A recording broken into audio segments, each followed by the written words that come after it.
નમસ્કાર ખેડૂત મિત્રો, હું દિનેશ ગેડિયા ફરી એકવાર સિગ્મા ક્રોપ સાયન્સ વતી એક પ્રગતિશીલ ફાર્મરની મુલાકાતે આવી ગયો છું.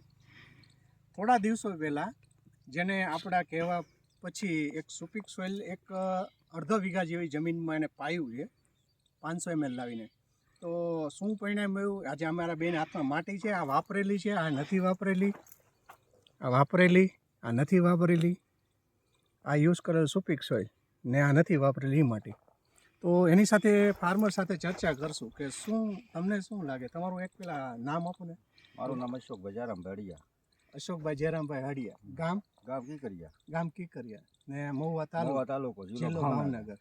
હવે એમાં શું છે કે આ જે વસ્તુ પાયા પછી આ જમીનમાં ને આ નેતપાઈઓમાં ઘણો તફાવત છે. માટી એકદમ દાણાદાર થઈ ગઈ, આપણે જોઈ શકીએ. આ માટી છે સુપીક સોઇલ વાળી. આ માટી નાખો જી. આ માટી છે બરોબર. આ નાખો તો અશોકભાઈ. આ માટી આમાં યુઝ કરેલું છે, આમાં યુઝ નથી કરેલું. આ અત્યારે આ સુપીક સોઇલ નથી નાખેલું, સુપીક સોઇલ નથી નાખેલું કાગળિયામાં લેવાઈ ગયું છે, અને આ સુપીક સોઇલ નાખેલું કાગળિયામાં લેવાઈ ગયેલું છે. એટલે માટીમાં જ ડિફરન્સ બતાવે. માટીમાં ફરક દેખાય છે ખાલી.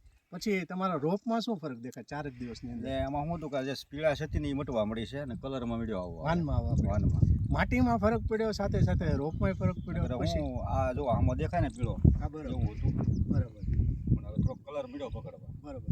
ને પછી અશોકભાઈ એક જોયું કે તમે જ્યાં વાપર્યું ત્યાં ક્ષાર કપાણો એવું પાણીમાં સફેદ સારી ઓછી થવા લાગી એવું કંઈ?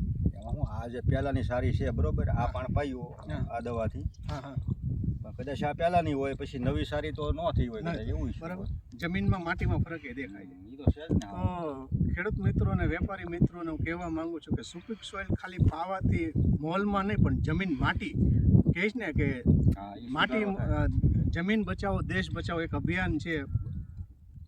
એને આપણે જોઈ શકીએ રિઝલ્ટ કે આપણે જમીન સુધરશે તો ખેડૂત બચશે ને સારા પરિણામો હશે બધા મોલમાં, એવું બધાને અમારે કહેવાનો અભિપ્રાય છે. પહેલાં વાપરો પછી આગળ વધો. સુપીક સોઇલ વાપરવા જેવી વસ્તુ છે. ખૂબ ખૂબ આભાર, ધન્યવાદ.